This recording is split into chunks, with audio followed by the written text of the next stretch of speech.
Hey 7th graders, today's lesson is 2.5 microbiomes. Your learning targets for today. I can use evidence to support the claim that a fecal transplant can cure patients with harmful bacteria in their gut microbiomes. So first we're going to learn what is a fecal transplant today, how does it work, and then we're going to start looking at 3 claims that kind of let us know how a fecal transplant might help a patient like patient 23 who's suffering from an infection of C. difficile. Your guys' first activity today is, of course, your notebook. This is your last key concept, and all of our vocab is already done too, so you guys will go ahead and add key concept number 10 into the key concepts page of your microbiome section of your OneNote. Okay, key concept number 10 says living things with fewer than normal helpful bacteria in their guts can become infected more easily because there is more food and space available for harmful bacteria. So it would be like a hotel that has a lot of vacancy, okay?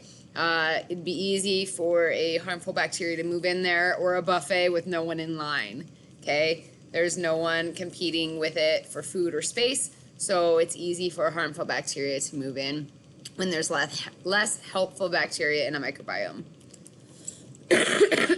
Okay, so you guys should have seen, oh no, you guys haven't seen this one yet. Okay, so this is treatment fecal plant transplant. So we saw one already where we saw treatment being antibiotics. So this was after the antibiotics. We saw what happened when the patient got antibiotics in week 5. He lost most of this bacteria in his gut microbiome, so it was basically like this without the red piece of the pie. And then by week 7, we had this harmful bacteria move in. This is the C. difficile, this red piece of the pie. And then we can see that in between week 7 and week 9, he went through a fecal transplant, which again we're going to learn about today. And then you guys can see after that fecal transplant what his gut microbiome looked like again. And this was kind of normal. Here you can see the doctor's notes. Here's what he was feeling when he had the C. difficile infection, and this is how he's feeling after the fecal transplant.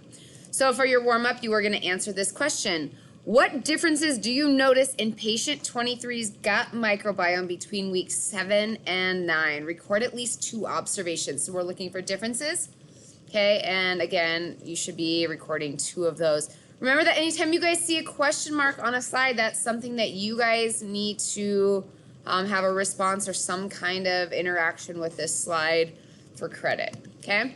All right, and remember too that as you guys watch this video, you can pause it as you go through, and then when you're done with each section, you guys can come back to the video and hit play. With that being said, let's move on and learn a little bit about fecal transplants. Okay, so there's 2 videos I want you guys to watch first. You guys will need to right-click the videos and open those links up and watch them. The first one looks like this. It is what is fecal microbiota transplant, and this one is fecal microbial transplantation, a treatment for Clostridium difficile. So you guys are actually going to watch that last one first. It's kind of a little animated one that teaches you guys a little bit about these fecal transplants, and then this one is a little bit more scientific, so it shows you guys the actual process, which I think kids really get grossed out by it, so that's why I like to show it to you guys. I love to gross out my students. All right, so once you guys watch those, then I'll go ahead and explain this to you. Okay, so notes about a fecal transplant procedure. So we know that obviously our gut microbiome is what we find in our gut, and our gut consists of our stomach, our small intestine, but mainly this part right here is our large intestine, and that's mainly where the last of our feces is formed. We have all of the last of the water that's in our diet absorbed out in the large intestine, or how we call it the colon, and that kind of turns our last of our undigested waste into feces. So because it has gone through our whole intestinal tract, and we talk about our gut microbiome having all of these bacteria, those feces contain basically a sampling of those microorganisms that we see in a healthy gut microbiome.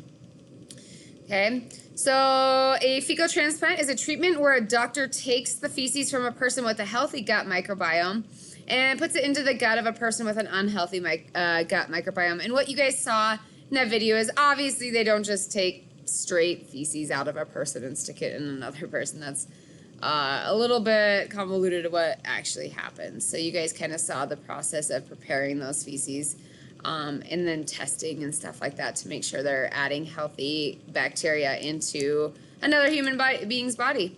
Okay, after the transplant, the microorganisms living in the feces of the healthy person now live in the gut of the unhealthy person.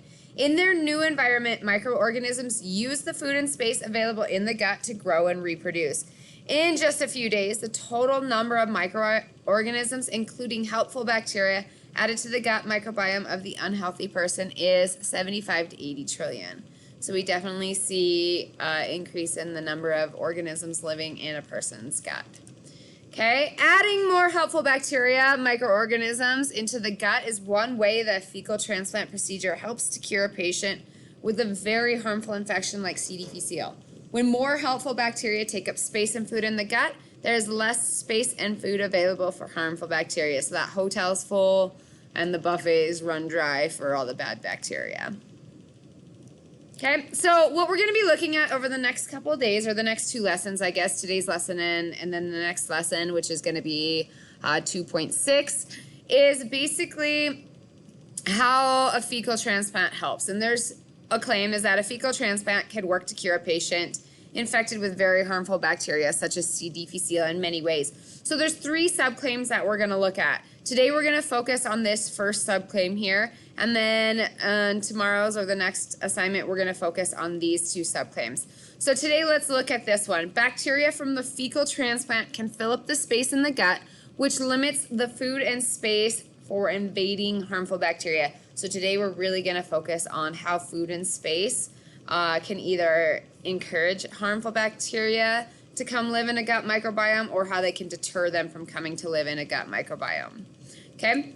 All right, so what we're going to do is, obviously you guys are working from home, you don't have a partner today, so I want you just to kind of think about each of these three pieces of evidence that I'm going to present to you guys next. Remember that you're working on that food and space subclaim, so you're going to really want to think about how and why this piece of evidence is important. So I want you guys to kind of have this open dialogue with yourself, because again, unfortunately, you're not with a partner, or if you have a family member around, you guys can kind of explain this to them for each of the next three pieces of evidence. So what you're going to want to do is you're going to want to look at your piece of evidence and describe it. Okay, what do you notice about it? A lot of this stuff you've seen before. Okay, then you're going to want to say, why does this evidence matter? So think about why this evidence matters, or explain out loud why this evidence is important to explain the fact that food and space are vital in reducing the number of harmful bacteria in our gut microbiome. And then you're going to want to explain how that evidence supports the claim. So again, the claim is all about that food and space. Okay, and then you'll do the same thing for all three pieces of evidence. So subclaim number one, just to remind you, is bacteria from the fecal transplant can fill up the space in the gut, limiting the food and space for invading harmful bacteria. So your first piece of evidence that you need to discuss those three things. Okay, describe this piece of evidence.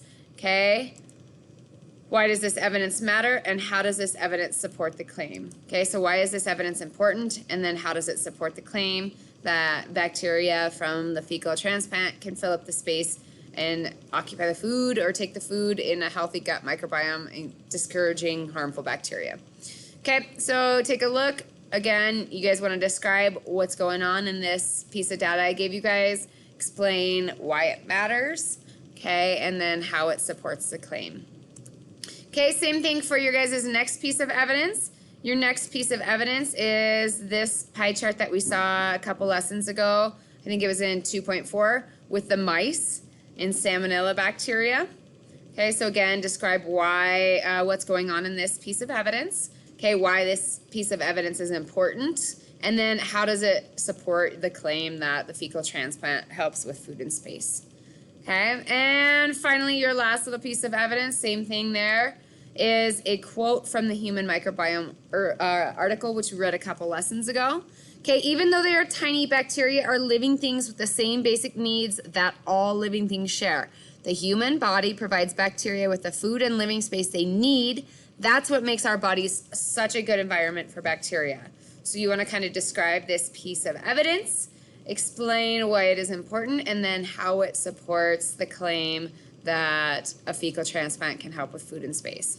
Okay, once you guys have that done, you're going to choose one of your pieces of evidence that we just discussed. So either the week excuse me, here we go. This week, 7 and 9 fecal transplant. Okay, the mouse salmonella, or the article from the human microbiome. And you guys are going to answer these questions that we just kind of mentally discussed. Okay, so first I want you guys to use your draw tool and circle which piece of evidence you're going to talk about. You're only circling one of those. Okay, so circle which one you want to discuss. And then you're just going to answer those questions that you guys were supposed to kind of mentally discuss. Describe your evidence below. Why does this evidence matter, or why is it important? And then how does this evidence support the claim that bacteria from the fecal transplant can fill up the space in the gut, limiting the food and space for invading harmful bacteria? So answer those 3 questions in complete sentences. And then you are all done, so go ahead and complete your wrap up. Remember, this is required. You do need to do it. So any questions, circle yes or no. You don't have to think of a question. This is only if you have something that you are confused about, or maybe you just want me to answer, like when is this due?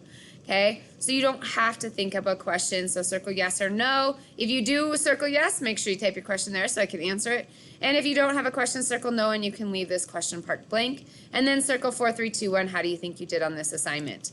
Okay, that's it. You guys can go ahead and hand it in, and I hope you're having a great day. I'll talk to you soon. Bye.